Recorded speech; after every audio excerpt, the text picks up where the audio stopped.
Hello and welcome to the Kuribros, a Yu-Gi-Oh! Anime recap podcast. I'm your host and game master, I'm Phoenix. Joining me, doesn't know he's also been a game master this whole time, it's Andy. How you doing, Andy? Huh? What? Huh? What? Huh? What's going on here? Oh, did you not realize that the game within the game was also a game, and you and I have been playing this game, controlling ourselves and also not ourselves, who look like us but aren't us, but sometimes are us, depending on the perspective that the plot feels like showing us from? Where am I? We're in shadow space, wherever that is, which doesn't really explain anything. And I've got 3 hourglasses, and I'm gonna kill you with all of them. What are we doing? I'm glad the hourglasses explain stuff that happened in the previous episodes, but I'm getting ahead of myself. Who are you? Joining me, suffering from early onset dementia, it is my co-host, Andy. He does not remember any of this, so I will be covering his parts and letting him interject with his who are yous. Who are you talking to in the cold, the magic cold box? That's a freezer. Who are you again? We're gonna leave the bits I that go on too long. I let this bit go on too long. Yeah, I'm the funny man here, says self-proclaimed funny man Phoenix. So you can trust me because I said it. So Phoenix just spoiled the whole episode, so I feel we don't need to really talk about anything in this episode. But what we talked about last episode, they don't have context. They don't know it. But what we talked about last episode was a blue-eyed, white-haired woman, the Dark Magician origins, where Mahad dies. Yeah, Mahad dies, but then he gets to become a wizard, even though he was already a wizard. But now he's a better one because he died. This wizard's better because we know what it looks like. And then Thief King Bakura does some shit. Yes, we learned about his origins. And Yugi and the gang find Pharaoh. Also, Tristan has been fucked with by Thief King Bakura, and I guess we will hopefully find out why that is soon. But we kind of get hints of it this episode. I'm assuming what you had talked about last time about what Thief King Bakura did to Tristan is what was extrapolated on in these episodes. A little bit. I think I know where it's going, but I don't really understand why they have to do it this way. There's a lot to understand why they had to do it the way they did it. Because this is Bakura's favorite thing to do. But like, I guess we'll kind of go into it as things go on. But it's just, I think I talked about it last episode, but this anime adaptation of the manga material is very all over the place and a little dragged on. I'm learning these episodes, like it's a little dragging on more than it should be. I get because I think they want to add more context than like maybe Kazuki Takahashi was able to add during the serialization of the manga, but it just kind of fucks the pacing up like quite a bit, and things are like paced so weirdly right now. And also a lot of creative decisions kind of are gone and for the worse, not better. So these will all be things we kind of talk about while we cover the 5-part Village of Vengeance part of the arc, which is not really the final battle, but I feel like we're kind of in the beginnings of what the final battle will be, or like the start of it, kind of. Yeah, it's really setting up the stage for what the final confrontation (S) will look like. Yeah, well, at least with like as far as like Pharaoh and Bakura. But there's a lot we'll have to kind of cover, so we'll have to start doing it now. Which I'm going to do, because I started this off for us. By covering episode 209, which covers chapters 312 to 316. We open the episode back in the real world with Seto Kaiba taking his blue-eyes white jet to Egypt, landing with the Battle City main cast waiting for him as he lands. Kaiba is as warm as ever upon he and the Ishtar's reunion and tells them to step aside. Ishizu stops Kaiba, however, and informs him the stone tablet she thinks he came all this way to see is where it needs to be and he can't see it.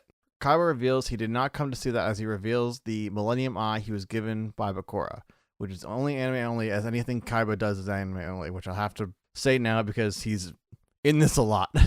Merrick realizes Bakura must be up to something if he is the one behind this, so they must take action, and Ishizu asks for Kaiba's help in the matter. We're back to the main plot, kind of, as Mana is bouncing on Bobasa's belly while the gang look on after finding the Pharaoh. Pharaoh and Yugi get up to date on the events that they've both kind of like been dealing with on like their respective sides. And Pharaoh talks about how his puzzle was passed down to him by his father, which triggered Yugi to ask if Pharaoh has had his memories back. Pharaoh, however, says a fragment of his memories have returned, but not all of it is remembered, but only maybe some parts of his childhood at this point. Pharaoh also reveals he has not learned his name yet, which kind of disappoints mainly Taya, but kind of everyone. We cut to Seto looking upon an unconscious Kizara, Seto being the priest Seto, since I know Kai was in this episode, as she just blue-eyes white dragoned all up in this bitch. He worries for her safety now that this has been revealed, as Akhenaten wants to take this power, which also puzzles Seto, as Akhenaten was the one to teach Seto about compassion, good morals, and sound reason. Not so much evil doer shit.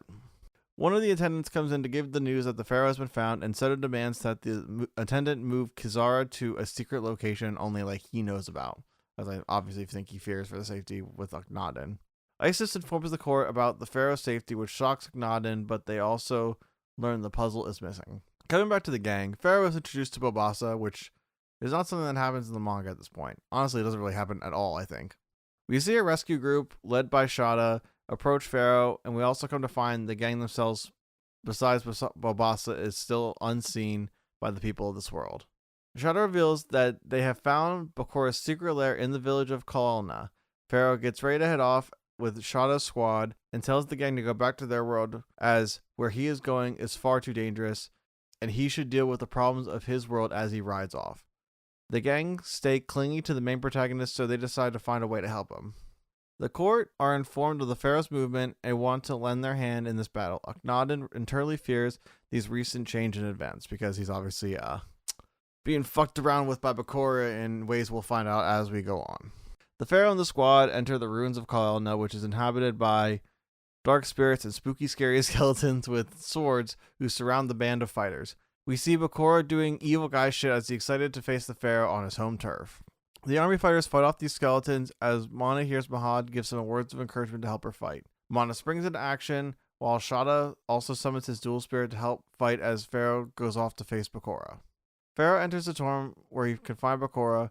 We then quickly go to see Mana kicking ass with magic style and summoning the Dark Magician girl, it seems, which we'll see later.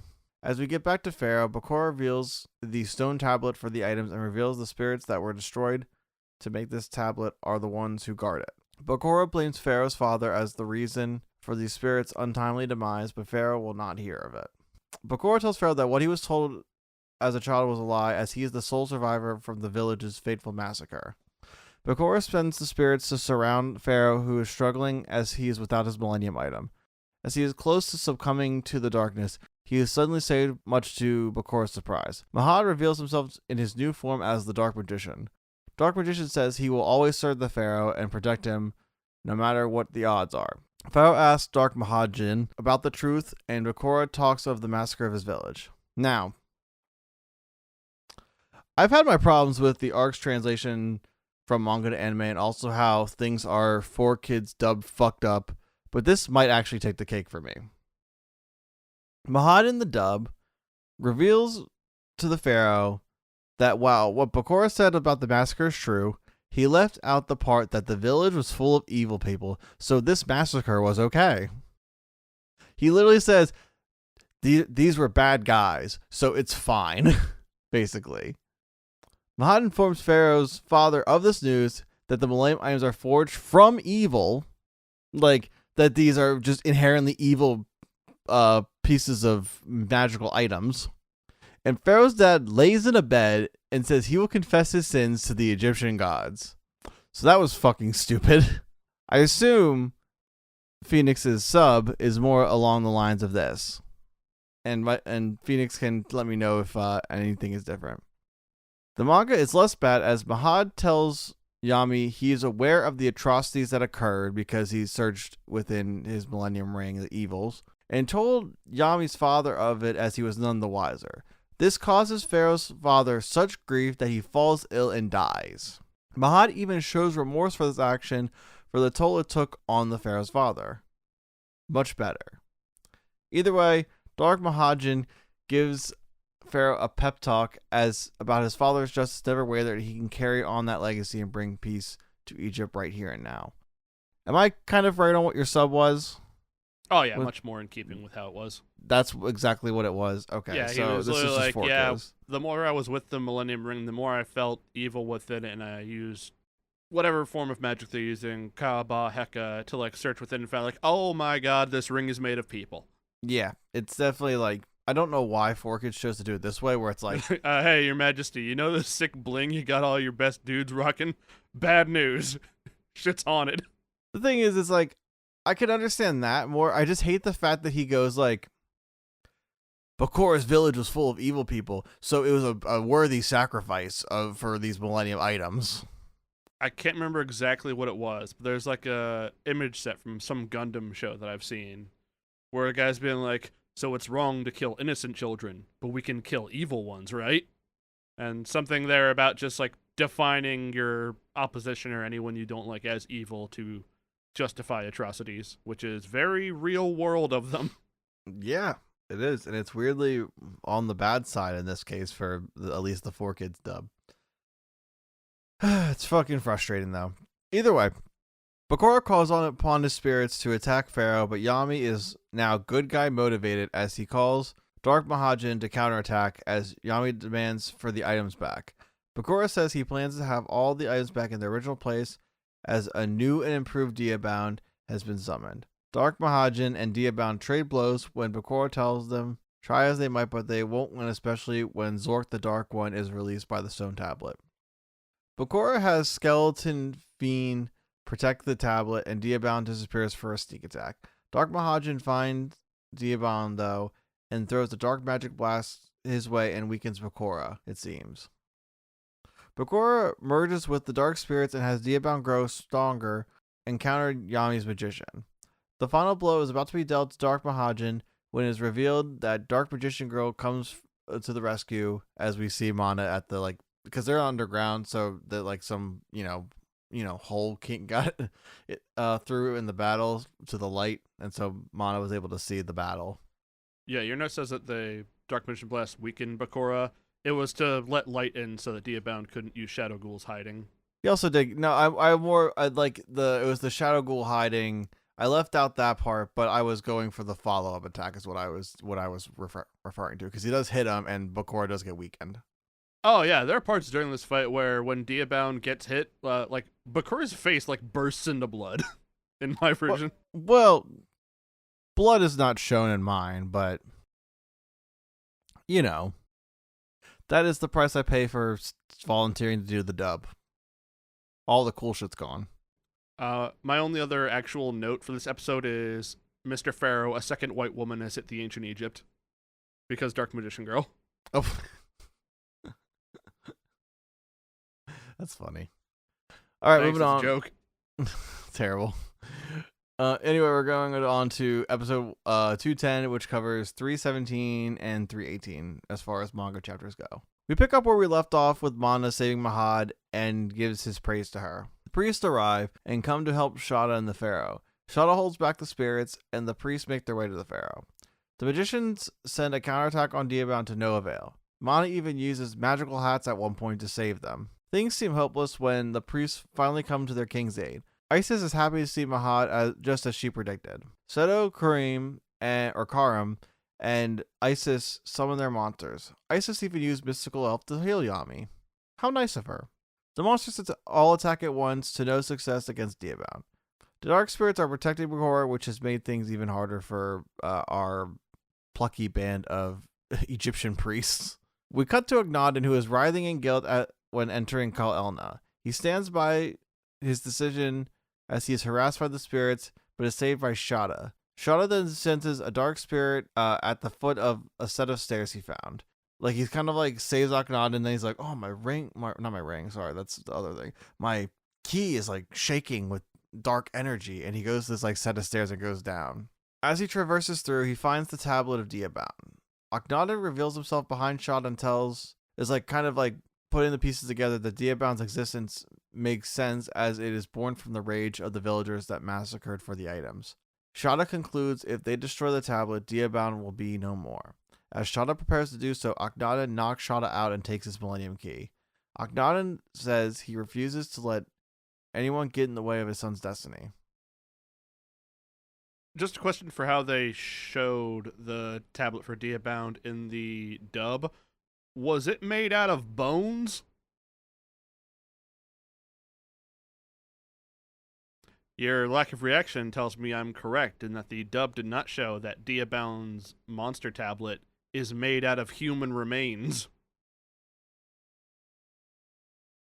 No. It looks like a normal tablet. Nah, that's kind of like more special. Diabound is people. It's like in a more special shrine. We come back to the battle as Diabound starts wiping the priest monsters from the board, weakening their summoners. Bakura is determined to get all the items and will use Tristan, who he fucked with a while ago, to do so. We cut to the gang where everyone is tired but Tristan, which is obviously weird. Tristan is weird looking in the eyes, as like it's kind of like that like bad guy, there's no pupils, kind of thing that you'd see in Yu-Gi-Oh! And is talking a lot of sense with planning for helping the Pharaoh.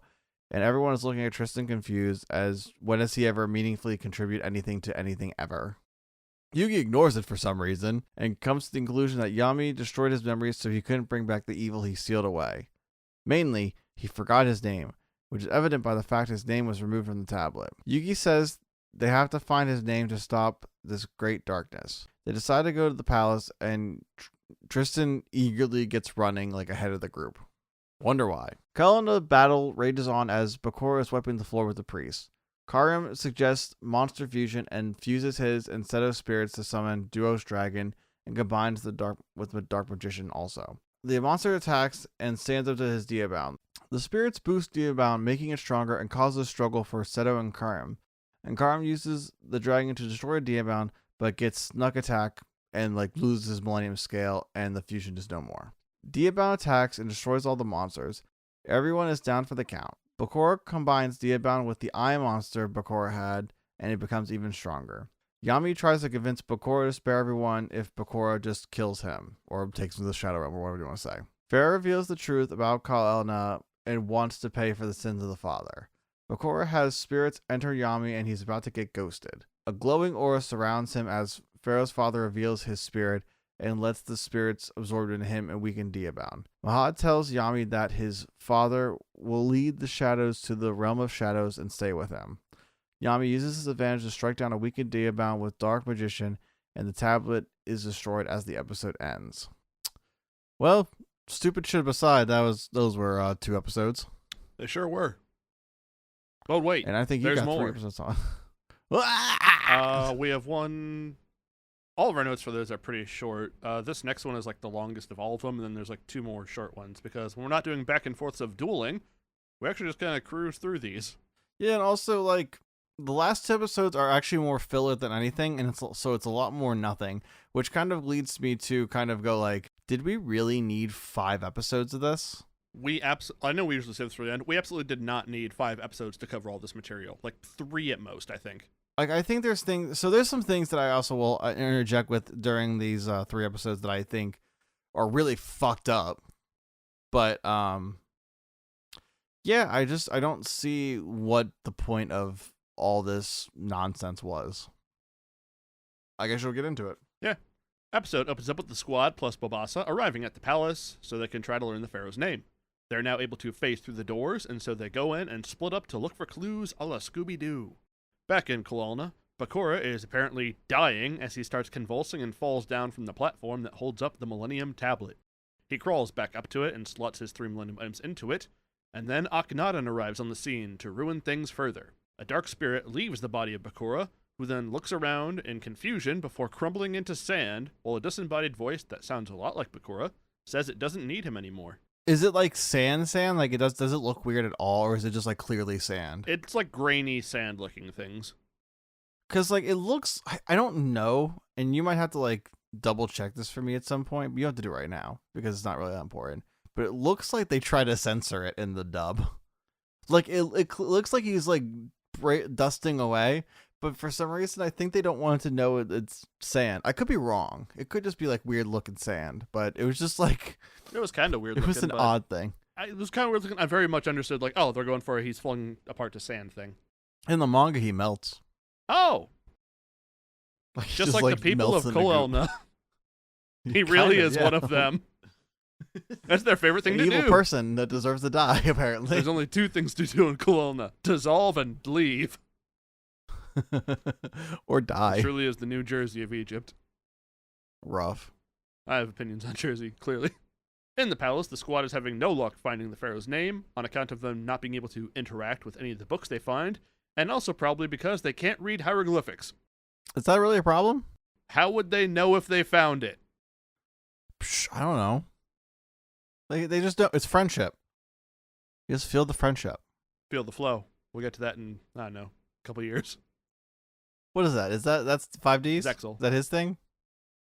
No, Zexal is feel the yeah, flow, it's high five the sky. There's probably another one. What's 5Ds?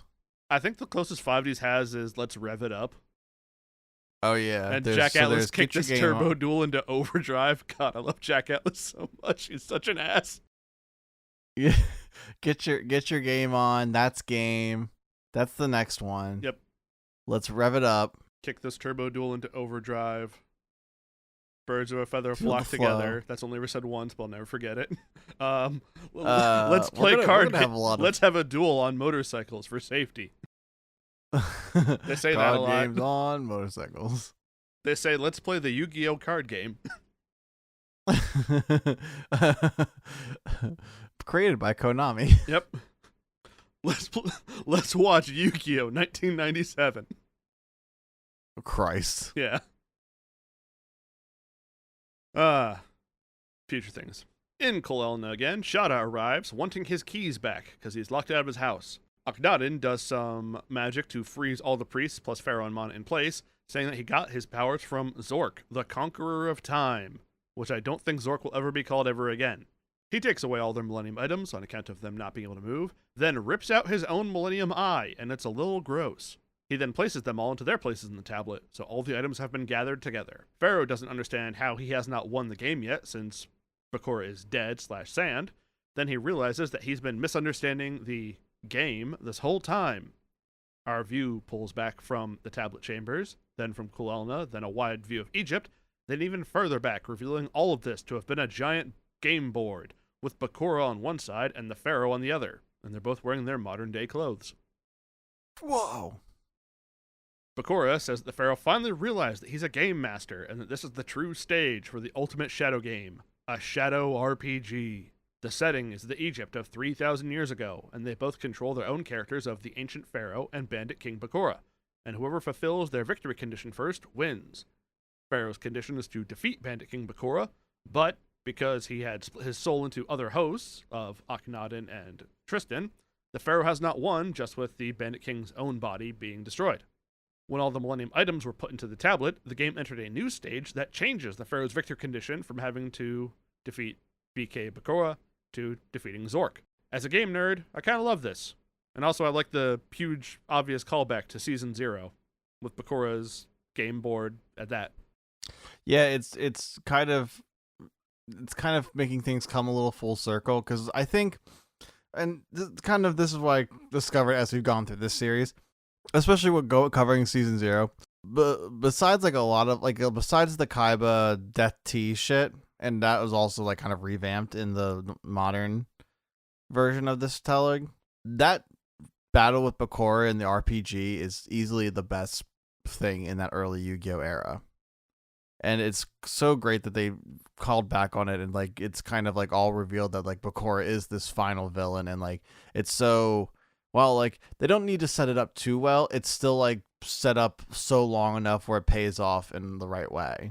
I also do like that Takahashi was able to get back to the roots of Yu-Gi-Oh being a game of the week show by having this confrontation with the big bad going back to being just an actual game versus a duel. Yeah, it does kind of hark back to the story's origins. It's he was all right, they're I'm done, I'm ending the thing, and instead of doing the thing that Konami turned into the product to make money, I'm gonna end this the way I started it. Yeah, it's definitely a love letter to the beginning of, or the roots of what this manga was originally supposed to be. And, as a mangaka, I understand why he chose to make it more game focused, because of the feedback he was getting on that. Because I think if you try to keep it the way it would have spun its wheels and got canceled, especially in this very competitive Shonen Jump climate. Because I see, especially even nowadays, I see chapters that don't make it past 20 chapters. Yeah. That's not very uncommon. So, I get it. But I'm glad that he was able to kind of like make it all come back and work it in such a very good way like this. Bakura also says that if Pharaoh loses this game, then his friends who entered the game will also die. Because if you die in the game, you die for real. Game Master Bakura reveals he used an item, the Hourglass of Frozen Time, which is how Akhenaten actually stopped things, so Akhenaten just thinks he did it, but it was actually this. And with the Hourglass of Frozen Time, Bakura gets to decide who can and cannot move within the game. He also reveals another hourglass he used before, which he had used to reverse time, which is how he prevented Bandit King Bakura's death in the last episodes we covered. And when everything rewound. GM Bakura says he has one more item he can use. In the palace, Yugi, Tei, and Joey are all frozen in place, like the priests are, and the civilians are not moving also. But possessed Tristan is creeping around and is confused to see Bobasa is able to move freely, albeit he is just using this freedom to eat. Yeah, I kind of hate that he's been like reduced to fat comedic relief character. And honestly, I thought it was going to get better because it gets better in the manga, but it only gets worse. Yeah. In the Cole Elena tablet room, Zork, who has manifested from the tablet place, tells Akhenaten that if he joins him, he will grant his wish. And Akhenaten says his only wish is for his son Seto to become the new pharaoh. So now everyone knows the familial tie between the two. Zork says deal and transforms Akhenaten into an evil wizard-looking dude. And GM Bakura says Akhenaten has gained the Dark Spellcaster skill and has become the Great Shadow Magus. Main Bakura actually appears in the manga, like the modern day Bakura appears when Akhenaten is doing like his like thievery and shit to reveal like he's the one stopping the game. Huh. Neat. Yeah. GM Bakura goes on to say this is how events happened 3,000 years ago, aside from some minor changes. He now reveals his third item, the Hourglass of Evil, which will resurrect Zork once all of its sand has fallen.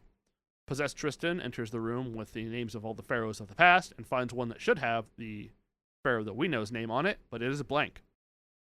Zork's spirit tells Akhenaten to kill the pharaoh, and Akhenaten tells priest Seto that he was Akhenaten's brother, so Seto is Pharaoh's cousin. Akhenaten fires a Kamehameha of evil at the pharaoh, when from across Egypt, Hassan arrives in a beam of light to block the attack. GM Pharaoh reveals his own item, which is how Hassan has been called before.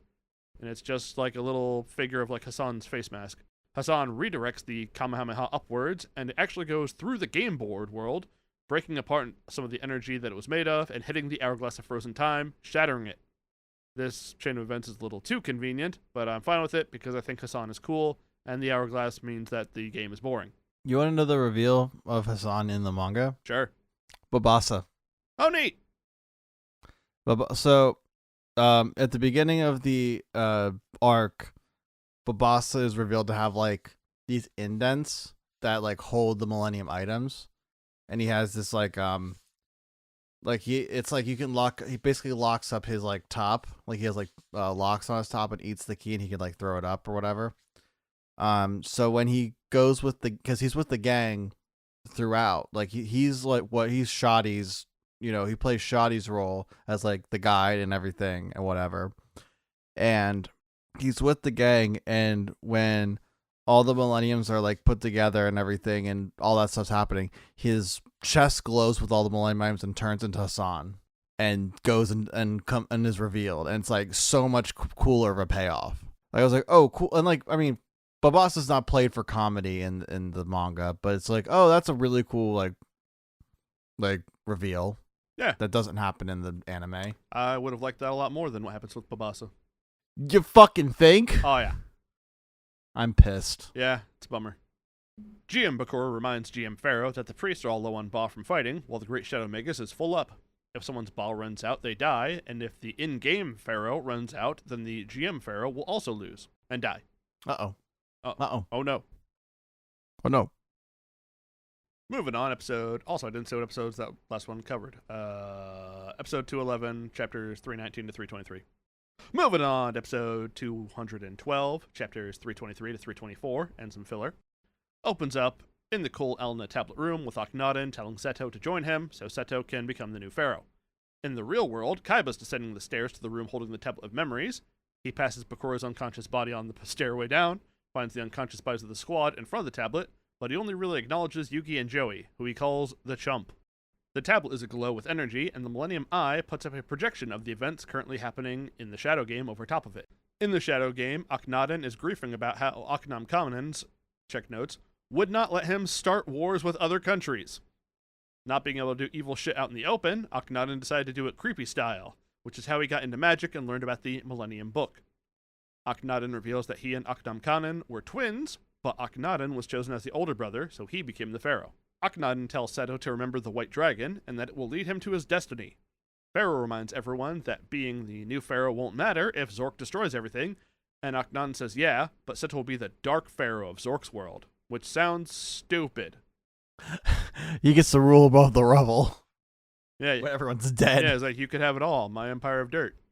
Okay, John. Well, 9 Inch Nails, then covered by Johnny Cash. No, it's his song. No, he just does a very good cover of it. Yeah, the better version of it. Sometimes that happens. Yeah, like my unreleased cover of that song everyone loves, and how it's better than that version. You mean that version that you released a long time ago? The very same. Whoa! But we can't talk further about that because of the NDA. The NDA stands, Yu-Gi-Oh! Just GX's theme NDA song. stands for not doing all that. Not doing all that explaining. Yeah. Kasara can feel all of the stuff going on with Seto and wakes up wherever she is now. Akhenaten tries to hit Pharaoh with some forced lightning, but Hassan blocks it. Kasara takes off from wherever she is, so I guess she can sense Seto, and Possessed Tristan is watching her like a creep, and says he needs her to join Seto for his plans. Possessed Tristan finds Bobasa and muses that maybe neither he nor Game Master Pharaoh can affect this NPC. The squad arrives, having found nothing on the Pharaoh's name. Bobasa won't move because he's too hungry, so we get a side quest of them getting food for him. And it gets weird from here. They find some grapes for Bobasa, and after he eats them, he inflates and starts floating, saying that he will now grant their wish, and has them get on his back. The squad take Air Bobasa across Egypt to the Valley of the Kings. When they arrive, Bobasa deflates back to his normal bigness, and says that since they fed him, they won't be hungry anymore either. He then disappears into light particles with a sayonara. Huh? The way they set this up, and it would have paid off so much better if he was revealed to be Hassan. The way that, even if you still, because another thing, Tristan's not possessed by Bakura in this. Like, that doesn't happen. I get why they're doing it that way, but I think it's stupid regardless. Because I don't think it's necessary. But Bakura is sitting there wondering who the fuck this guy is. And how much sweeter would it have been if this guy that Bakura is so unaware of is the, like, somewhat of a secret trump card that not even Pharaoh knows about. I mean, it kind of is, but this undercuts it significantly. Yeah. Sucks. Also, it's weird that they have, like, a whole thing about how they're in a Spirit World Shadow game thing and they can get hungry, but only if suddenly they can't. But only if Bobasa is hungry. And, like, Bobasa ate, so now they're not. But Bobasa was here before they were. And Bobasa stops being hungry after he is fed by other people, not by finding his own food. Like, it's weird. He ate Queen. Snap. Yeah, sure. GM Bakura taunts GM Pharaoh on how the squad are getting close to finding his name.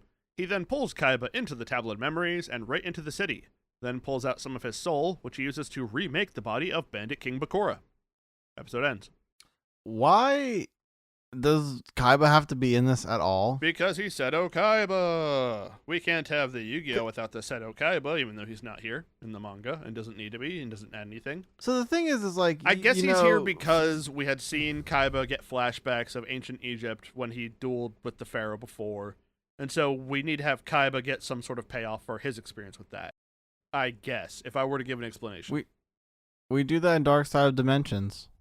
How many years were between Dark Side Dimensions and the end of the Yu-Gi-Oh! Anime? Like...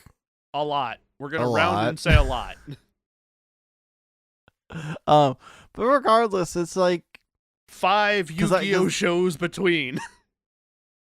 You know how many Yu-Gi-Oh! Shows that is? That's more than 4. It's definitely more than 3. It may have been 4. I think it was Dark Side Dimensions came out when Arc 5 was going on, so technically 3 between, but a 4th one started. Oh yeah, because Yu-Gi-Oh! GX I think was out at this point. And you know how many 4 is? is more than 3. It's less than 5, though. Double 2. It's double 2. That's twice as many as 2. You know how many 2 It's is? 4 That's times twice as many 1. as 1. And we're only in the first one. We need 2 times twice as many as this. Keep up. My head hurts. Well, your head won't hurt Oh, for much yeah, longer that's because I summarized the next episode in 3 paragraphs. All right. You gotta read. You guys see how fed up I am in the title. Oh, I see it. You didn't even cover what chapters it was because I assume it didn't happen.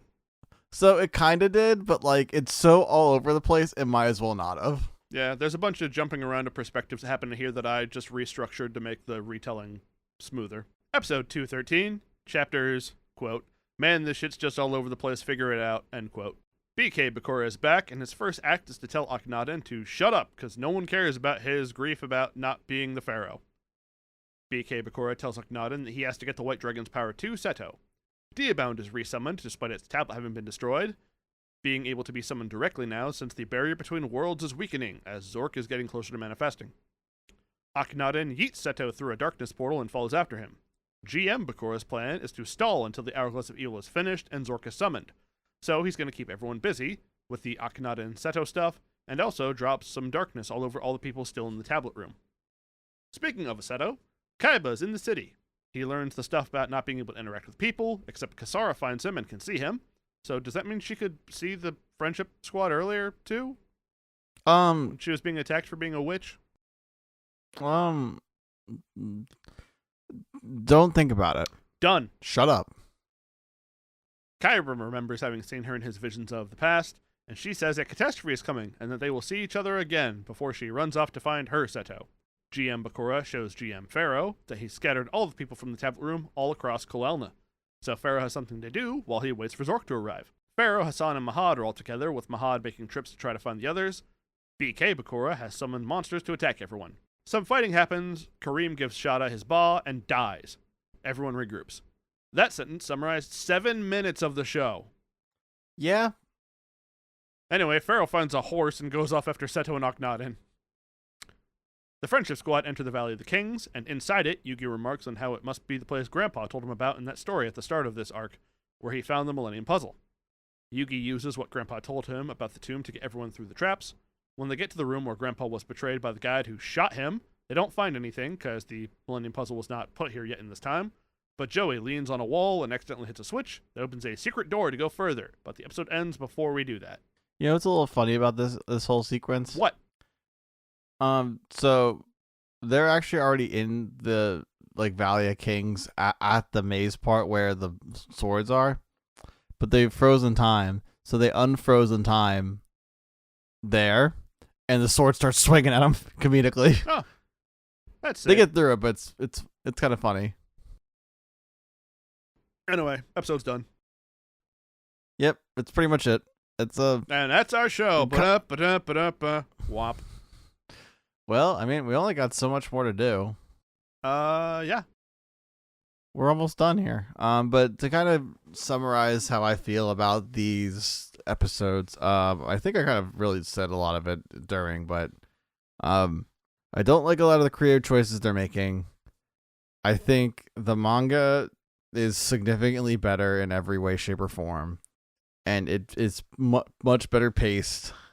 And it frustrates me to see that a great story like this can kind of be not bastardized, because it still generally has the same idea, but there's some details that I think just get ignored that shouldn't be ignored, or things that get changed that I don't understand why they're changing them.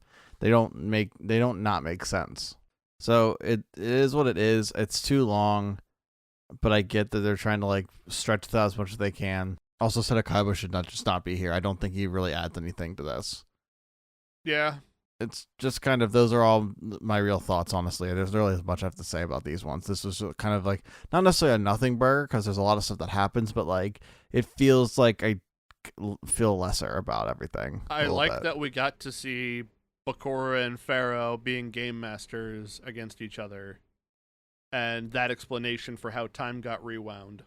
It's my favorite twist of the series for sure. It's it's all revealed that this Millennium World we're in is like a game board, and it's like a callback to the Pharaoh and Bakura's first battle with each other. Honestly, it's the thing I like want to go back and read again. Yeah, that part, very cool. The rest of this could have been condensed and not made to... there's a lot of stuff about Bobasa being like, oh, I'm hungry and fat, and like, this bit sucks and isn't funny. So awful. Yes, very bad. Awful. I would have preferred if the manga had made Bobasa Hassan and had, like... I can understand why for a children's cartoon they didn't have the body horror of Bobasa being the living tablet for holding the Millennium items, because that would have been a little gross. But they still could have made him Hassan. Odd though. Like, hang on, let me see if I can find it. Like, if I had an indentation that could fit the Millennium Puzzle in my chest, I would have some serious breathing problems. Like, here it is. Like, it's not too bad. It's not horrible. It's not great. It's like, it looks like how the stone tablet is. Like, they're placed in that same kind of way. I understand, but like, I don't know. You could have done it. I understand it. I don't forgive it. Fine. Exactly. Especially when you have the character design in the anime wearing the same outfit, but it doesn't mean anything. Doesn't mean fucking anything. Yep. Oh well. Yeah, this was kind of dumb. Not my favorite bits of this arc. Anything it's done is done better in the manga. So at this point, I'm like, just go read the manga. Don't even watch the episodes. Hopefully the next episodes we cover will be more in keeping with the manga on account of us getting the bullshit out of the way. Yeah, I think we'll kind of get closer to it as we are going to somewhat of the final battle as far as this arc is concerned, where Pharaoh and Yugi are fighting their respective Bakuras. But what do you mean? Little Yugi doesn't have a Bakura with him. Unless. Finally, we get to kill Tristan. God, I wish. If only he just won't be like something will happen, like the soul will get extracted and like, I'm here now, I'm Bakura, rah. But yeah, like Bane Bakura will come in and try and duel Yugi, and he thinks he'll have it in the bag because it's little Yugi, not big Yugi. And then Pharaoh Yami is going to fight Zork, which is also Bakura, which is also Agnaden. So everyone's Bakura, everyone bad is Bakura in this arc. And everyone good is Yugi, somewhat, or Yami, or Yugi. That's the moral of the story. Yeah. And then after that, we'll get to our. It's like we have like 2 more episodes of the story left, and then we're going to do like our serious talk, and then Dark Side Dimension, and then that's it for the main series. Be really cool. Yeah, I'm excited. I can't believe we're getting close to. It's gonna be 2 years, close enough at the time of recording this, since we've released our first episode. We're almost finished doing the damn thing. I mean, it's not going to come out until next year when this episode and all the other ones come out, but like, it's still pretty cool. Really neat. Yeah. I don't know, kind of like feeling a little nostalgic about it or whatever, like feeling like a little bit like, wow, damn, we really got here, didn't we? We did it. But anyway, I think I've said all I wanted to say about these episodes and what I want to say about the episodes that were coming. You have any other thoughts before we move on? You know, this happens every time where like we both give our thoughts on the episode, and then once we're done that, and you do like the final line, you ask me again my thoughts, and like my brother and Yu-Gi-Oh, I've already said it. I just want to give you like a chance to like say anything else you want to say. I already did it. Fuck you. The socials. Twitch.tv/Phoenix Forest, YouTube.com/Phoenix Forest, casual gameplay, a lot of quiet gameplay when I'm doing more stuff that doesn't require as much of an explanation of what's going on. For example, I've been playing the first Hades game lately, and that's been fun because I want to do the second one because that just came out recently, but I want to have something of the first one up on the channel for the sake of having it all. And a lot of that is me just quietly tearing through Hades and only commenting occasionally bursts of, oh god, oh shit, oh fuck, oh no, when things start going badly for me. And also commenting on Greek mythology, because I am that sort of loser who's into that thing. And where can people find you on the internet if you've figured out what your names for your art blog are and can actually get through in a clean take? And I'm saying all this to stall out for you to make sure that you look it up and get one go. Please, cool, he has it. Where can people find you on the internet, Andy? Instagram at art_by_papa_, spelled POPPA. You can find my art also on Tumblr at papa-art. You can find Kuribros at Kuribros on Instagram, _Kuribros on Twitter, and the Kuribros on YouTube. That is everything. I'm signing off. My name's Andy. I'm Phoenix. Giddy up, and it was all a game. The Bo in Bobasa stands for gluttony. The Ba in Bobasa stands for feast. The Sa in Bobasa stands for sayonara. Yes, they do in fact have a bit where he's singing his name and saying those bits, and he'll lose the sayonara bit when he turns into light. Stupid. Very.